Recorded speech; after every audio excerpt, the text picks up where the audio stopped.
आशा करता हूं आप सब बहुत अच्छे होंगे। मेरा नाम है सिद्धांत अग्निहोत्री। क्राइम अफेयर्स पे आपका बहुत बहुत स्वागत है।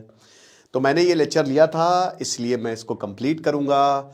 अब देखिए, कुछ बच्चों ने बोला सर क्या वीडियो बना रहे हो भाई, मैं नहीं, पूरी दुनिया इसकी बातें कर रही है और ये एक साइकोलॉजिकल लेसन भी है। मतलब इसमें बहुत चीज़ें छुपी हुई हैं जो मैं आपको बताऊंगा। पिछली बार भी मैंने बताई थी, ठीक है। तो वैसे तो बहुत सारे वीडियोस आते रहते हैं, एजुकेशन वाइज स्टडी ग्लोस पे भी आते हैं, बट एक थोड़ा ये वीडियो इसलिए भी ज़रूरी है क्योंकि सीखिए, बहुत it is very important to be the one man women and one women man. तो बात करेंगे, लेकिन उससे पहले बता दूं कि प्रॉम्प्ट इंजीनियरिंग का कोर्स, इसकी क्लास कल हुई थी। अगली क्लास 9 दिसंबर को होगी। So make the best out of it. Course को अवेल करें, आपको बहुत ज़्यादा फायदा होगा। तो इनकी शादी होने वाली थी अभी 2 हफ्ते पहले। स्मृति मंदाना कौन है? ये है नेशनल क्रश ऑफ इंडिया। जब इनकी शादी तय हुई तो काफ़ी दिल टूटे, मेरे दोस्त का भी दिल टूटा। मैंने कहा भाई क्या सपने देख रहा है। बट स्मृति मंदाना की शादी हुई है शादी होने वाली थी पलाश मुच्छल से। पलाश मुच्छल कौन है? पलक मुच्छल, ठीक है, उनके भाई हैं। अब ये बहुत बड़ी सिंगर हैं, खुद भी सिंगर है, कॉम्पोजर, म्यूजिक राइटर। वो बहुत बड़ी सिंगर है, काफ़ी चैरिटी भी करती हैं। लेकिन प्रॉब्लम क्या हुई, दोनों की शादी जब होने वाली थी, जिस दिन होने वाली थी, उस दिन ऐसा कहा जा रहा है, आई एम नॉट श्योर, मुझे नहीं पता क्या हुआ, बट देखिए गड़बड़ तो हुई है।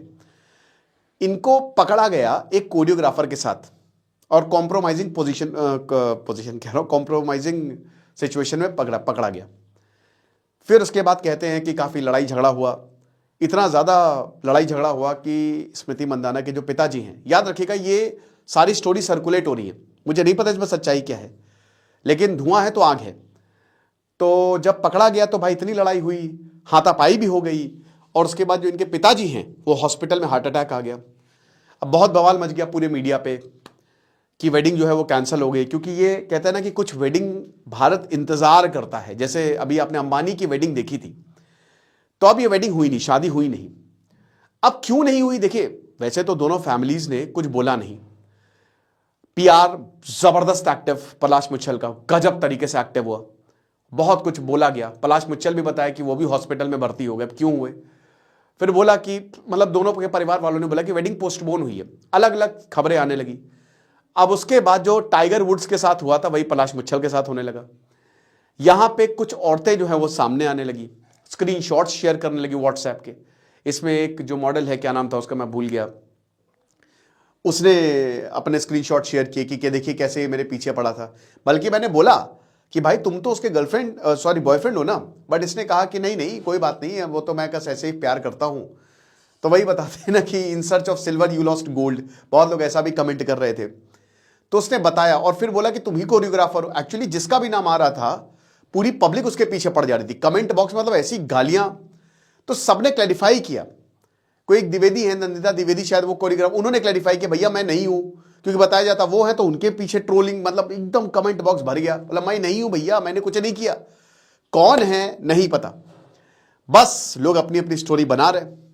लेकिन इसमें सच क्या है? सच ये है कि जो स्क्रीनशॉट शेयर किए गए वो तो सच थे, और कहीं ना कहीं उससे एक चीज तो साबित हुई कि भाई देखो कुछ तो गड़बड़ है, बहुत बड़ी गड़बड़ है। क्योंकि इन्होंने प्यार का इजहार जो है ना वो कमाल तरीके से किया था। पूरे स्टेडियम के बीचों बीच इन्होंने प्रपोज किया था स्मृति मंदाना को। और अभी तो भाई जो वर्ल्ड कप है वो भी वुमेन्स, हमारी Indian cricket women's cricket team ने वर्ल्ड कप जीता है, तो उसके लिए और भी स्पेशल। बट उसके बाद 10 दिन हो गए, 10-15 दिन हो गए, फिर क्या हो रहा है पता नहीं। स्मृति मंदाना के दोस्तों ने इसको अनफॉलो कर दिया। कुछ दोस्तों ने, 2-3 दोस्तों ने नहीं किया, क्योंकि शायद शादी की फोटोज उन्होंने बहुत डाल दी थी। उसके बाद दोनों ने एक इमोजी लगा दिया अपनी प्रोफाइल पे, तो अब उस पर काफ़ी कयास लगाए जाने लगे कि भाई क्या है दोनों में। अब फाइनली जाके आज संडे को स्मृति मंदाना ने ये स्टेटमेंट दिया, इन्होंने अपनी स्टोरी पे कुछ लगाया है, तो मैं आपको वो पढ़ के बताऊंगा। स्मृति मंदाना ने कहा है कि देखिए पिछले हफ्ते, over the past few weeks, बहुत सारे स्पेक्यूलेशंस हुए हैं मेरी जिंदगी के इर्द गिर्द, जो कि नहीं होना चाहिए भाई, प्राइवेट लाइफ है। बट प्राइवेट लाइफ को, जो आपकी लाइफ है उसको आप प्राइवेट ही रखिए, पब्लिक मत करिए, मेरा मानना यह है। क्योंकि जिस दिन आपने आपकी लाइफ पब्लिक की, पब्लिक बात करेगी भाई। उसके बाद मुझे लगा इट इज इंपॉर्टेंट, अब मुझे बोलना चाहिए, इस समय बोलना चाहिए। फिर ये आगे लिखती हैं कि मैं एक बहुत ही प्राइवेट पर्सन हूं, मैं ज्यादा किसी से इंटरेक्ट नहीं करती हूं, मतलब इंट्रोवर्ट टाइप की, थोड़ा सा प्राइवेट पर्सन, अपनी जो निजी लाइफ है वो दूसरों से नहीं डिस्कस करती हूं, या जो भी है, मतलब अब उनके क्लोज फ्रेंड्स होंगे, उन्हीं से ही बात होती होगी। तो मैं उसी तरीके से अपनी लाइफ को रखना चाहती हूं। अब मैं क्लैरिफाई करना चाहती हूं, I need to clarify that wedding is called off, यानी कि शादी हो गई है कैंसल कैंसल कैंसल, शादी कैंसल हो गई है, ऑफिशियली शादी कैंसल हो गई है। उसके बाद ये लिखती है, 2 पैरा और हैं, कि मैं ये भी बोलना चाहती हूं कि अब इस मैटर को यही क्लोज कर रही हूं मैं, I would like to close the matter here, यहां पे मैं इस मैटर को क्लोज कर रही हूं, और मैं चाहती हूं कि आप लोग भी यही करें। तो हम भी यही कर रहे हैं, इस वीडियो के माध्यम से मैटर को क्लोज कर रहे हैं, अब नहीं डिस्कस करेंगे। और मैं ये भी रिक्वेस्ट करती हूं कि दोनों फैमिली की प्राइवेसी को रिस्पेक्ट दी जाए। भाई देखो, इन्होंने याद रखिएगा कि ये इन्होंने पब्लिक बोला, इसीलिए मैं भी बता रहा हूं आपको, ठीक है। ये इनके स्टेटमेंट्स आए हैं कि जो दोनों की फैमिली है, पलाश और इनकी भी फैमिली को, प्लीज उनकी प्राइवेसी को भी आप रिस्पेक्ट करें, और थोड़ा सा हमको स्पेस दें इस चीज को प्रोसेस करने की और मूव ऑन करने की।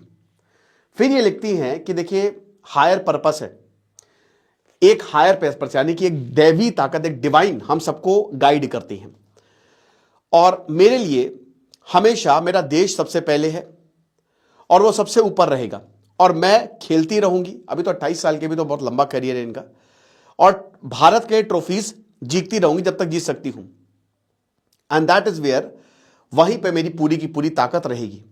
Thank you for all your support, it's time to move forward. ये बहुत ही स्ट्रॉन्ग स्टेटमेंट दिया है, यानी कि एक तरीके से अब मूव ऑन करने की जरूरत है। एक इन्होंने एक चीज बहुत बढ़िया बोली है कि it's time to please give us space to process. होता क्या है कि जब, देखिए, आप समझ रहे हो ना क्या हुआ है, आप किसी से बहुत प्यार करते हो, बहुत ज्यादा प्यार करते हो, सोचिए जरा, लेके देखिए, आपकी शादी है और शादी के दिन आपको कुछ ऐसा पता चलता है जो कि आपको तोड़ देता है। सोचिए आप क्या गुजर रहा होगा, इंसान का दिमाग का दही हो जाता है। ये प्रोसेस करने में ही काफी वक्त चला जाता है, कोई कितना रोएगा। मैं आपको एक चीज बोलूंगा मेरे भाई, बस एक चीज जान लो, जो भी इस लेक्चर को देख रहा हो, ये साइकोलॉजिकल लेसन है आपके लिए। अगर आपको कोई अच्छा मिल रहा है, चाहने वाला मिल रहा है, स्पेशली लड़कों के लिए मैं बोल रहा हूं, अगर आपको कोई अच्छा मिल रहा है ना बेटा, उसकी कदर करो, ठीक है। ठीक है, आप हेट्रोजीनियस हो, फलाना 50 आर्ग्यूमेंट दे लो, साइकोलॉजिकल आर्ग्यूमेंट हो जाएंगे, फिलोसॉफिकल सोसाइटल आर्ग्यूमेंट हो जाएंगे, साइंटिफिक आर्ग्यूमेंट हो जाएंगे, हर जगह चीज को फैलाना चाहिए, लेकिन याद रखना, जब पढ़ती है ना, मैं दावे के साथ कह सकता हूं कि इस समय जो पलाश है वो तो मेंटल ब्रेकडाउन हो गया होगा उनका पूरी तरीके से, क्योंकि लोगों को लगता है कि हमारे पास तो ये है ही है, बेस्ट है, क्या दिक्कत है, चलो मुंह मारते हैं। ऐसा होता है, हो सकता है, देखिए उन्होंने ना किया हो, मैं एक कॉमन साइकोलॉजी बता रहा हूं कि लड़कों का ये होता है, ठीक है। तो भाई यही बोलूंगा, चाहे लड़के हो चाहे लड़कियां हो, कि अगर आपको कोई अच्छा लग रहा है, अगर आपको लगता है कि भाई अगला बंदा जेन्युइन है, मुझे प्यार कर रहा है, मेरी केयर लॉयल है, तो कुछ भी आ जाए आपके सामने, हूर की परी, कुछ कोई भी आ जाए, अप्सरा भी उतर के आ जाए ना, बोला नहीं थैंक यू सो मच, है ना, मर्यादा पुरुषोत्तम बन के रहो। सेकेंड पॉइंट पे ये बोलना चाहूंगा कि भाई देखो, चीजें वैसी नहीं होती है जैसा हमको लगता है। हमको लगता है कि सब अच्छा ही चलेगा, सब बढ़िया होगा, बट दैट्स नॉट ट्रू।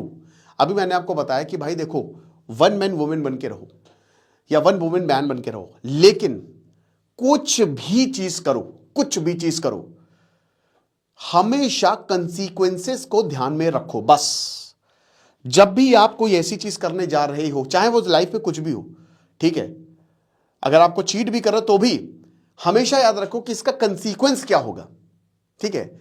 ये मैं कर रहा हूं, लेकिन इसका अंजाम क्या होगा, बस उसको अगर एक बार आपने दिमाग में फिट कर लिया तो आप सारी प्रॉब्लम पहले ही खत्म कर दोगे, वहां उस रास्ते जाओगे ही नहीं। युद्ध रास्ते जा रहे, युद्ध लड़ने जा रहे हैं, कंसीक्वेंस में मर सकता हूं, मेरी जान जा सकती है, तो मैं क्यों युद्ध लड़ने जाऊं। ओके, ऐसे देखो इसे। तो आपको क्या लगता है मुझे कमेंट बॉक्स में बताइएगा, बाकी जो है सो है। Thank you so much.